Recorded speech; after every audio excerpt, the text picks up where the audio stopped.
Hey guys, this is Shreya Gupta and welcome back to the another video of Big Learn Big Earn. तो आज के इस video में हम लोग चैप्टर ओवरव्यू वाला सीरीज कंटिन्यू करेंगे। आज के इस वीडियो में हम लोग चैप्टर ओवरव्यू करेंगे इकोनॉमिक्स चैप्टर का। और एक बार मैं सॉरी बोलना चाहती हूँ, बहुत ज़्यादा गैप हो गया मेरे को वीडियो अपलोड करने में, कुछ कारणवश मैंने अपलोड नहीं किया वीडियो। सो स्टार्ट करते हैं आज के वीडियो।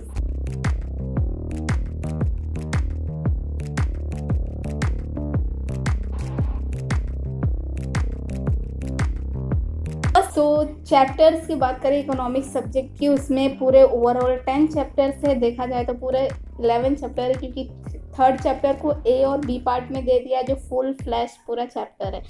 तो देखे तो 11 है बट 10 मान के चलते हैं।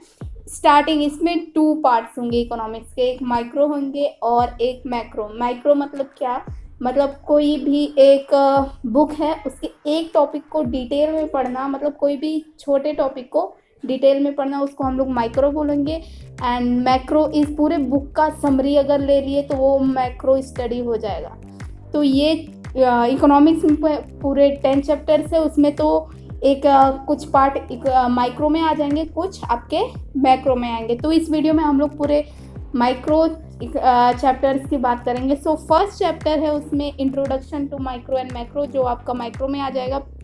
माइक्रो में पूरे टोटल 5 चैप्टर्स आएंगे, जो माइक्रो 1 2 3 4 5 जितने भी चैप्टर्स है वो आपके माइक्रो में आएंगे, और उसके अलावा जो होंगे वो आपके मैक्रो में आएंगे। सो फर्स्ट चैप्टर की बात करें वो है introduction to micro and macro economics.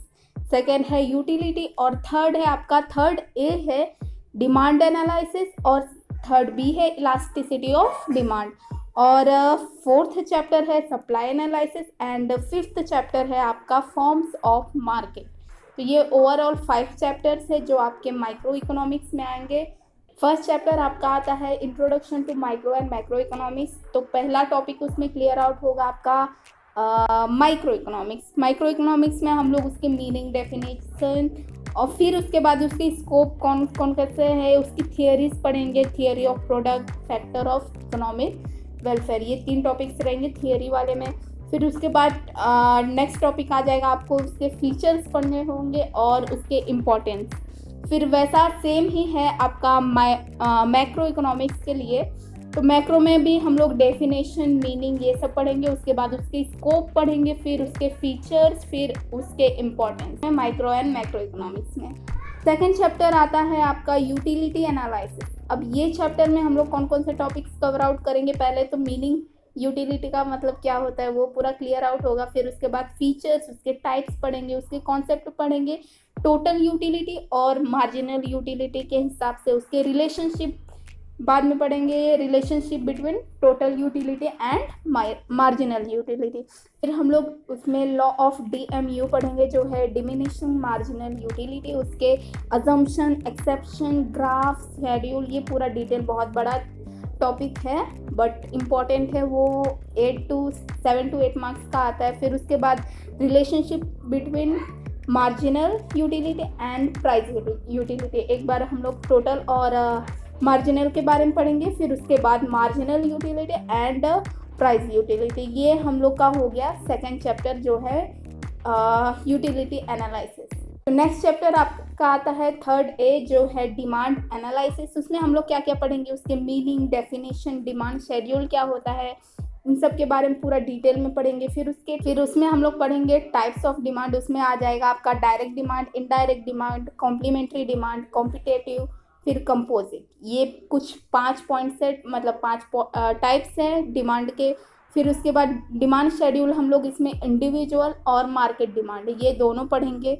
फिर उसके बाद डिटर्मिनेंट्स ऑफ डिमांड पढ़ेंगे। फिर लॉ ऑफ डिमांड भी आ जाएगा, जैसे हम लोग लॉ ऑफ DMU हम लोग ने पिछले वाले चैप्टर में देखा, इसमें लॉ ऑफ डिमांड आ जाएगा। फिर उसके statement, assumption, exception, schedule, graph, ये पूरे पॉइंट्स रहेंगे। फिर उसके बाद आ जाएगा आपका वेरिएशन इन डिमांड और चेंजेस इन डिमांड। अब वेरिएशन मतलब भी क्या होता है, डिमांड में चेंज होना, और चेंजेस मतलब तो होता ही है चेंजेस इन डिमांड। तो वेरिएशन में क्या होगा आपका, वेरिएशन इन डिमांड मतलब कि आपका डिमांड चेंज हो रहा है ड्यू टू प्राइस में अप्स एंड डाउन्स हो रहे हैं, जिसके वजह से डिमांड चेंज हो रहा है। और चेंजेस इन डिमांड में हम लोग का क्या रहेगा, प्राइस फिक्स है due to other factor, demand change हो रहा है मतलब ड्यू टू अदर फैक्टर में क्या क्या आ जाएंगे, जैसे मतलब कोई फैशन आ गया, कोई न्यू फैशन आ गया, अब मेरा यही क्लोथ है, अगर कोई नया फैशन आ गया, कोई चेंजेस आ गए, बट टीवीज़ में जो आ गया, फिर मार्केट उस साइड जाएगा ना, अब इसकी डिमांड कम हो गई, इसकी प्राइस चेंज हुई क्या, नहीं, प्राइस नहीं चेंज हुई, बट फैशन में सबके मेंटालिटी में कुछ नया आ गया जिसकी वजह से इसका डिमांड कम हो गया। ये हो गया आपका changes in demand due to other factor. Third B chapter की बात करें जो है इलास्टिसिटी ऑफ डिमांड। इलास्टिसिटी मतलब थोड़ा सा भी डिमांड में चेंजेस हो रहा है ड्यू टू प्राइस की भी वजह से हो सकता है या फिर अदर फैक्टर की भी वजह से हो सकता है, थोड़ा सा भी चेंजेस हुआ वो आपका आ जाएगा इलास्टिसिटी ऑफ डिमांड में। उसके बाद हम लोग उसके मीनिंग पढ़ेंगे, फिर उसके बाद टाइप्स आ जाएंगे। अब इनकम इलास्टिसिटी आ जाएगा, क्रॉस इलास्टिसिटी और प्राइस।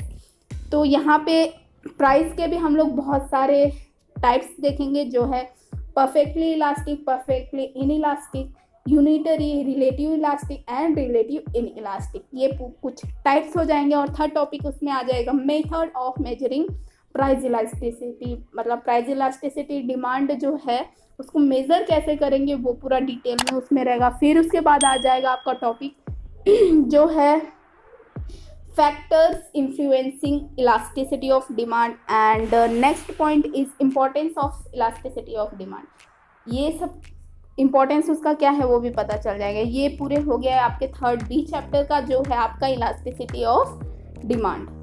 और नेक्स्ट चैप्टर आपका आता है फोर्थ चैप्टर जो है सप्लाई एनालिसिस। सप्लाई मतलब गुड्स को कोई सप्लाई कर रहे हैं कहीं one place to another place पे ट्रांसपोर्टेशन के थ्रू सप्लाई करें, वो आपका हो जाएगा सप्लाई में, वो तो पता ही होगा। उसके बाद उसमें हम लोग क्या पढ़ेंगे, उसकी मीनिंग पढ़ेंगे, उसके कॉन्सेप्ट पढ़ेंगे। अब कॉन्सेप्ट में क्या क्या पॉइंट आ जाएगा आपका, आउटपुट, स्टॉक एंड सप्लाई, ये 3 पॉइंट्स आ जाएंगे। फिर सप्लाई के हम लोग मीनिंग पढ़ेंगे, डेफिनेशन पढ़ेंगे, शेड्यूल, ग्राफ, डिटर्मिनेंट्स और एक्सेप्शन, ये सब किस में आता है, लॉज में आता है। तो हाँ, सप्लाई के भी लॉ हम पढ़ेंगे जिसमें आपका मैंने बता दिया मीनिंग, डेफिनेशन वो हो गया, शेड्यूल, ग्राफ, एक्सेप्शन, अजम्पशन, ये सब पॉइंट्स इसमें इंक्लूडेड रहेंगे। और उसके बाद फिर से आज आपका आ जाएगा वेरिएशन इन सप्लाई और चेंजेस इन सप्लाई। देखिए इन ये वेरिएशन और चेंजेस, ये सप्लाई वाला और डिमांड वाला दोनों सेम है, बट वहाँ पे सप्लाई रहेगा, यहाँ पे मतलब वहाँ पे डिमांड रहेगा और यहाँ पे सप्लाई रहेगा। तो वेरिएशन इन सप्लाई रहेगा, changes in supply due to price, price में कुछ अप्स और डाउन्स हो रहा है तो सप्लाई में चेंजेस हो रहा है, वो आपका आ जाएगा वेरिएशन इन सप्लाई। और चेंजेस इन सप्लाई में क्या रहेगा, प्राइस सेम है, अदर फैक्टर की वजह से सप्लाई इंक्रीज हुआ, डिक्रीज हुआ, वो आपका आ जाएगा सप्लाई, चेंजेस इन सप्लाई। तो ये पूरा आपका टॉपिक हो गया फोर्थ चैप्टर, मतलब पूरे हम लोग ने माइक्रो इकोनॉमिक्स के पूरे चारों चैप्टर का हम लोग ने ओवरव्यू कर लिया। अगर आप बुक लेके बैठोगे तो उसमें यही सब पॉइंट्स हैं जो आपको डिटेल में पढ़ना रहेगा। तो बेटर है कि वीडियो देखने से पहले ये वाला कि टेक्स्ट बुक लेके बैठें। सो इकोनॉमिक्स के चैप्टर ओवरव्यू हम लोग ने कर लिए माइक्रो इकोनॉमिक्स के। अब नेक्स्ट वीडियो में हम लोग मैक्रो इकोनॉमिक्स के भी करेंगे। अगर आपने वीडियो नहीं देखा होगा, मेरा फर्स्ट टाइम वीडियो देख रहे हो, तो मैंने अकाउंट्स के भी ओवरव्यू कर लिए हैं चैप्टर्स के, और ओसीएम चैप्टर के भी हम लोग ने पूरे अच्छे से ओवरव्यू कर लिया है। अगर आपने नहीं देखा है तो आप जाके देख सकते हो। और वीडियो अच्छा लगा तो सब्सक्राइब करो, लाइक करो एंड शेयर करो। See you in the next video, bye bye.